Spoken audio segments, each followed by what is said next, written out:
என் roommate தான் ஒரு பெரிய பணக்காரன். நம்பர் 1 கிஃப்ட்னு வேஷம் போடுறான். ஃப்ரெஷ்மேன் குரூப் சாட்ல காலேஜ் அழகிக்கு 5 லட்சம் யுவான் மதிப்புள்ள பரிசுகளை அனுப்பினதா அவன் சொல்ல எல்லாரும் அதை நம்பிட்டாங்க. இப்போ அவன்கிட்ட பைத்தியம் மாதிரி ஜால்ரா தட்ட ஆரம்பிச்சுட்டாங்க. என்ன அதை கேட்டு நான் பொறாமைப்படுவதாக அவன் சொல்கிறான். கல்லூரி அழகியோ பணமில்லாத தோல்வியாளருக்கு என்ன தெரியும், தைரியம் இருந்தால் நீயே பரிசு அனுப்பிப்பார் என ஏளனம் செய்தாள். அவளுக்கு பணம் அனுப்பிய கணக்கை பார்த்து சிரித்துவிட்டு உடனே ரீஃபண்ட் பட்டனை அழுத்தினேன். முதலாம் ஆண்டு குரூப் சாட்டில் என் ரூம்மேட் ஈதன் விவியனுக்கு பரிசு அனுப்பிய ஸ்கிரீன்ஷாட்டை பதிவிட்டான். விவியன் பிகே போரில் வெல்ல உதவினேன் என தலைப்பிட்டான். அமைதியான குரூப் சாட் உடனே பரபரப்பானது. ஒரு அவன் அவதாரப்பாரு. ஷோ நம்பர் 1 கிஃப்டர் அவதார் இது. அடேங்கப்பா, விவியனுக்கு 2 வாரத்துல 5 லட்சம் கொடுத்த பணக்காரன் நீதானா? கடவுளே, இந்த பெரிய ஆள் யாருன்னு பார்த்தா நம்ம ஜூனியர், நீ பணக்காரனாவும் இருக்க நல்லாவும் இருக்க. உன்னுடன் டேட் செய்யும் அதிர்ஷ்டம் யாருக்கு கிடைக்குமோ அது விவியனாகத்தான் இருக்கணும். அவங்க சரியான ஜோடி. ஈதன் நிறைய பரிசுகள் அனுப்பியிருக்கான், கண்டிப்பா சேருவாங்க. எட்டாத தேவதை, பணக்கார வாரிசு, என்ன ஒரு ஜோடி. அப்பொழுது விவியன் குரூப்ல ஈதன் உன்னை ஆட் பண்ணிட்டேன் என மெசேஜ் போட அது பெரும் பரபரப்பை ஏற்படுத்தியது. எல்லாரும் பரபரப்பா பேச நோட்டிபிகேஷன்கள் இடைவிடாம வருது. அந்த சத்தம் என் கவனத்தை லைவ் ஸ்ட்ரீம்ல இருந்து திசை திருப்புது. சோம்பேறித்தனமா மெசேஜ்களை பார்க்க என் புருவம் சுருங்குது. இதன் ஸ்கிரீன்ஷாட்ல விவியனுக்கு 500 மதிப்புள்ள ஹாட் ஏர் ப்ளூன் அனுப்பியிருக்கான். அவனோட அவதாரும் டாப் கிஃப்டரோட அவதாரும் ஒண்ணுதான். ஆனா ஏன் டிக்டாக் ஆல்ட் அக்கௌண்ட்டை திறந்தேன். அவன் தான் டாப் கிஃப்டர்னா அப்புறம் நான் யாரு? அந்த குரூப்ல மெசேஜ் அனுப்பினேன். தப்பா புரிஞ்சுக்காதீங்க, அவனோட அதே அவதார் தான் இவன்கிட்டயும் இருக்கு. மெசேஜ் அனுப்பினதும் குரூப் அமைதியானது. ஈதன் ஒரு ஸ்வெட் டிராப் எமோஜி அனுப்பினான். மாஷன் இந்த கேள்வி கேட்கிறேன். அந்த டாப் கிஃப்டரின் ப்ரொஃபைலை சரி பார்த்தேன். அதன் ஐபி முகவரி இந்த நகரத்தோடையது, நம் பள்ளியோடு தொடர்புடையது. இது எப்படி தற்செயலாக இருக்க முடியும்? இது கண்டிப்பா ஈதன் தான். யாரு இவன்? உளறான். ஈதன் வசதி அழகுன்னு இவனுக்கு பொறாமை. மேல விவியனுக்கும் அவனை பிடிச்சிருக்கு. ஈதன் உடனே சொன்னான், இவன் என் ரூம்மேட் எடன். ரூம்ல இவன் ரொம்ப பந்தா பண்ணுவான்.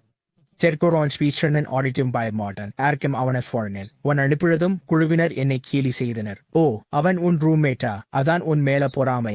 ஈதன் ஜாக்கிரதை, அவன் தந்திரமானவன், உன்னை பழிவாங்கலாம். கவலைப்படாதே, ஈதன் வசதியானவன், அவன் பயப்பட மாட்டான். நாங்க அவனுக்கு ஆதரவா இருக்கோம்.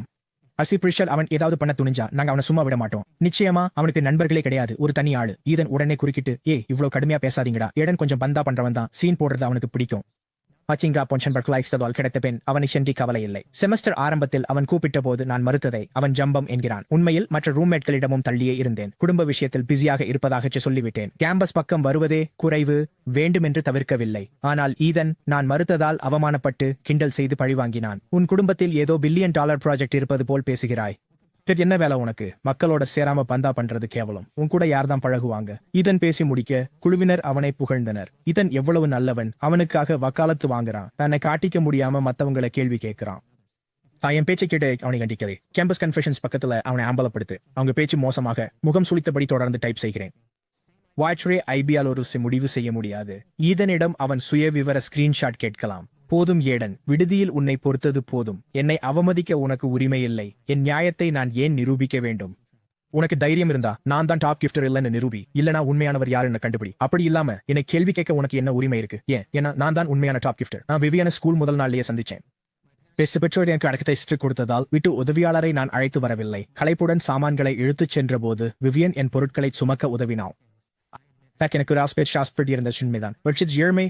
டிக்டாக்கில் லைவ் பண்றால் என சீனியர்கள் சொன்னதும் 2 வாரத்தில் 500,000 யுவான் அனுப்பினேன். கௌரவத்திற்காக மாற்று கணக்கை பயன்படுத்தினேன். உடனே ஈதன், நீ சொல்றதை நிரூபி என்றான். நான் கணக்கு விவரங்களை பார்த்து தயங்கி ஸ்கிரீன்ஷாட்டை பகிர வேண்டாம் என முடிவெடுத்தேன். அப்போது விவியன் குறுக்கிட்டு, எடன் இது நீதானே என நான் அவளுக்கு அனுப்பி அவள் நிராகரித்த வாட்ஸ்அப் ஃப்ரெண்ட் ரிக்வெஸ்ட் ஸ்கிரீன்ஷாட்டை அனுப்பினாள். போன வாரம் நீ எனக்கு ஃப்ரெண்ட் ரிக்வெஸ்ட் அனுப்பின. நான் பதில் சொல்லி நேரத்தை வீணாக்க விரும்பல. அப்புறம் நீ ஒரு பையன்கிறதுனால ரொம்ப கடுமையா எதையும் சொல்ல வேண்டாம்னு விட்டுட்டேன். இதனிடம் நீ மோசமாக நடப்பதை என்னால் பொறுக்க முடியாது. அவன் வெறும் டாப் கிஃப்டர் மட்டுமல்ல, என் நெருங்கிய நண்பன். அவனை துன்புறுத்த விட மாட்டேன். விவியனின் வார்த்தைகள் நான் தான் அவளது டாப் கிஃப்டர் என்பதை உறுதிப்படுத்தின. நடுநிலையாக இருந்த குழுவினர் எனக்கு எதிராக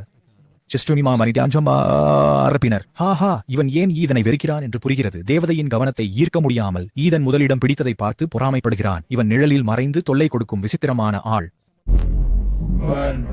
வெளிப்படையான ஈதனுடன் உன்னை எப்படி ஒப்பிட முடியும்? விவியன் அவனை சேர்த்தாள். உன்னை இல்லை. பைத்தியமா உனக்கு? விவியனின் மெசேஜை பார்த்து உறைந்து போனேன். ஓரியன்டேஷன் ஃபைலுக்காக ஆலோசகர் அவளை வாட்ஸ்அப்பில் சேர்க்க சொன்னார். நான் இருமுறை அனுப்பியும் அவள் ஏற்கவில்லை. பரிசுகள் அனுப்ப தொடங்கியதும் டிக்டாக்கில் மெசேஜ் செய்து என் வாட்ஸ்அப் எண் கேட்டாள். அடையாளம் தெரிந்து விடுமோ என பதில் சொல்லவில்லை. அவள் பேசிய விதம் கடுமையாக இருந்தது. ஆனாலும் செமஸ்டர் ஆரம்பத்தில் உதவியதாலும் அவள் மீது இருந்த ஈர்ப்பாலும் அமைதியாக இருந்தேன். நான் அந்த ஸ்கிரீன்ஷாட்டை குரூப்பில் பகிரவில்லை. அதுக்கு பதிலா விவியனுக்கு மெசேஜ் பண்ணேன். உன்னிடம் ஒன்று சொல்ல வேண்டும். தயவு செய்து என் ஃப்ரெண்ட் ரிக்வெஸ்ட்டை ஏத்துக்கோ. விவியன் இன்னும் பதில் சொல்லவில்லை. என் ரிக்வெஸ்ட அக்செப்ட் பண்ணு. விவியன் ஃபல்ஷில் சொல்லல. ஈதன் முந்துகிறான். இனி மூலம் அவளைச் சேர்க்க பார்க்கிறாயா? அவளைச் சேர்த்தால் என்ன ஆகப் போகிறது? இதைச் சொல்லிவிட்டு அவன் விவியனை திரும்பி பார்க்கிறான். அவனைச் சேர்க்காதே, அவன் மோசமானவன். வாங்கி சேர்ந்த பார்சலை சாப்பிடு. எனக்கு வயசச்சு போக்கு. அதில் எதையோ கலந்திருக்கிறான். இதை கேட்டு குழுவினர் அதிர்ச்சி அடைகிறார்கள். கடவுளே, இவன் எவ்வளவு கொடூரமானவன்! வச்சான். ஈதனுடா விரிசலை உண்டாக்கி பார்க்கிறானா? விவியன், அவன் பேச்சை நம்பி ஏமாறாதே. நாம் ஈதனுக்கு ஆதரவாக நிற்போம். கவலை வேண்டாம். ஒரு பக்கம் 5 லட்சம் யுவான் தந்த பணக்கார வாரிசு, மறுபக்கம் அருவருப்பான வஞ்சகமான அடிவருடி. சேர்த்துக்கவா? ஈதன் டாப் கிஃப்டர் இல்லன்னு மறுபடியும் அதே கதையா? உன் மாதிரி ஆளுங்க பேச்ச நான் நிறைய கேட்டுட்டேன். நான் நம்புவேன்னு நினைக்கிறியா? சிசுவனேசி டைப் பண்ணு. அம்பிடோ சிலைஸ்தரும் நீயே சரி பார்த்துக்குள். தொலைந்து போ. உன்னால் என்ன ஆதாரம் காட்ட முடியும்? நண்பராக சேர்க்க சும்மா சாக்கு போக்கு சொல்லாதே. ஈத்தனை நான் சந்தேகப்பட மாட்டேன். எங்கள் பிணைப்பை உன்னால் பிரிக்க முடியாது. ஈதன் டாப் கிஃப்டரா இல்லை என்றால் நீதான் என்று சொல்கிறாயா? 5 லட்சம் யுவான் மதிப்பு உனக்கு தெரியுமா? உன்னை போன்ற ஏழை அதை பார்த்திருக்கவே மாட்டாய். அவளது கடுமையான பேச்சை கேட்டு பெருமூச்சு விட்டேன். நேரலையில் விவியன் அடக்கமாக இருப்பாள். பரிசு அனுப்பினால் அதை செலவுக்கு வைத்துக் கொள்ளச் சொல்லி மென்மையாக கூறுவாள். அவள் இனிமையானவள் என்றே நான் நினைத்தேன். பொறுக்க முடியாம அப்ப என்னை ஆட் பண்றீங்களா இல்லையான்னு டைப் பண்றேன். என் கோபத்தை பார்த்து விவியன் பொறுமை இழக்கிறாள். இல்லை, தைரியம் இருந்தா எனக்கும் 5 லட்சம் யுவான் அனுப்பு.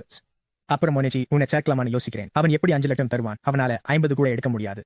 அவன் முகத்துல என்ன பாவம் இருக்குன்னு பார்க்க ஆவலா இருக்கேன். ஈதன் ஒரு கிண்டல் எமோஜி அனுப்புறான். பாவம், உன்னால பார்க்க முடியலையே. நான் சீக்கிரம் விடுதிக்கு கிளம்புறேன். அவன் முகம் எவ்வளவு அசிங்கமா இருக்குன்னு லைவ்ல காட்டுறேன்.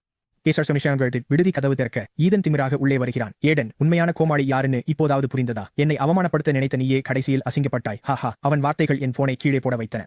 நான் உணர்ச்சியின்றி தலையை திருப்புகிறேன். நீ பொய் சொல்ற. நீ அந்த டாப் கிஃப்டரே இல்ல. இதனின் புன்னகை மறைகிறது. அவன் பிடிவாதமாகிறான். நான் இல்லைன்னு சொன்னதுக்காக நான் இல்லாம போகல. ஹாஸ்டல்ல இதையெல்லாம் காட்டிக்க எனக்கு விருப்பமில்லை. அதுக்காக நான் ஏழைன்னு அர்த்தமில்லை. அவன் போனை எடுத்து வாய்ஸ் மெசேஜ் அனுப்புகிறான்.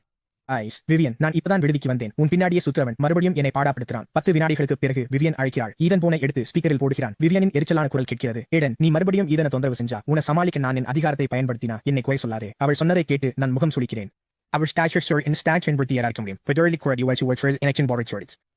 காலியான அரங்கில் சமூக சேவை பட்டியலில் என் பெயர் நீக்கப்பட்டதைக் கண்டு அதிர்ந்தேன். ஏன் நீக்கினாய் என அதட்டினேன். 2 நிகழ்ச்சிகளில் பங்கேற்றுச் சிறந்த மதிப்பீடு பெற்றிருக்கிறேன். முடிக்க இன்னும் ஒரு நிகழ்ச்சிதான் பாக்கி. இப்போது நீக்குவதில் அர்த்தமில்லை. விவியன் பொறுமையின்றி நிமிர்ந்து, உன் குணம் சரியில்லை என்றாள். நாசிங்கச தலைவனாக நிச்சயலாதான் துறையின் பெயர் கெடவிட மாட்டேன். குரூப் ஷாட் விவகாரத்தால் அனைவரும் என்னை அருவருக்கின்றனர். நீதான் அந்த பித்து ஏடன். விவியனை துரத்தி வந்திருக்க. இது டேட்டிங் கிளப் இல்லை. அவர்களின் வன்மத்தை புறக்கணித்து ஈதனின் பெயரை சுட்டி காட்டுகிறேன். செய்த சாதனைகள்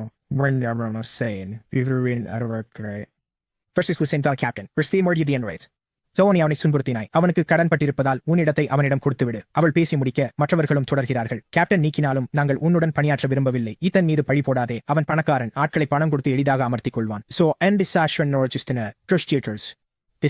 திருடத் தேவையில்லை. இடத்தை அவருக்கு விட்டுக் கொடு. இப்போது வெளியே போ. உனக்கு வெட்கமாக இல்லையா? அவர்கள் என்னை ஆலோசனை அறையிலிருந்து வெளியேற்றுகிறார்கள். ஹாய்லர் என் செயலை சொன்ன ஏளனமான பார்வையுடன் நிற்கிறான். வெளியே துரத்திட்டாங்களா என்ன? ஈதனின் கையை பிடித்துக் கொள்கிறாள். ஹசனாய், அவனை ஏன் கவனிக்கிறாய்? அவள் ஈதனை இழுத்துச் செல்கிறாள். அவள் முதுகை பார்த்துச் சொல்கிறேன். விவியன், அதிகாரத்தை தவறாக பயன்படுத்துகிறாயே. ஆலோசகரிடம் சொல்லி விடுவேன் என்று பயமில்லையா? விவியன் நின்று திரும்பாமலே ஏளனமாக சிரிக்கிறாள். ஆலோசகர் யாரை நம்புவார்னு நினைக்கிறாய்? ஸ்கூல்ல உன் பேரு நாரிடுச்சு. யாரும் உனக்காக பேச மாட்டாங்க. கைமறச் செய்கிறேன் என்ற வார்த்தைகளை கேட்டதும் நான் ஏளனமாக சிரித்து கண்களை உருட்டி அவர்களுடன் பேசி நேரத்தை வீணடிப்பதை நிறுத்தினேன். நான் என் போனை எடுத்து என் மாற்று கணக்கிற்கு மாறி என் 8 வயது தங்கையின் தகவல்களை சரிபார்த்து மைனர் ரீஃபண்ட் கோரிக்கையை சிரேஷ்டம் வீண் என்றுதான் நினைத்தேன். விவியனுக்கு இனி பரிசு வேண்டாம். அவள் சுயரூபம் தெரிந்ததும் 5 லட்சம் பெரிதாக தெரியவில்லை. இருந்தாலும் ஏன் அவளிடம் விட வேண்டும்? சரிபார்க்க நேரம் எடுக்கும். எனக்கு அவசரமில்லை. விவியன் அந்த ஈதன் இப்போது துள்ளட்டும். பின்னாளில் அவனுக்கு பெரிய அடி விழும்.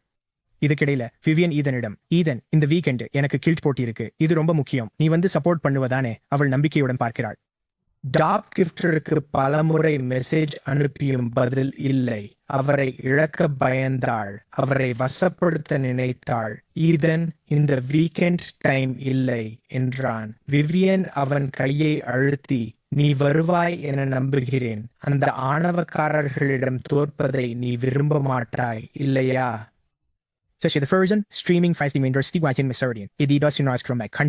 ஈதன் வெட்கத்தில் சிவக்கிறான். ஏடன் அளவுக்கு அவன் அழகில்லை. ஆனால் விவியனுடன் இருக்க முடிந்தால்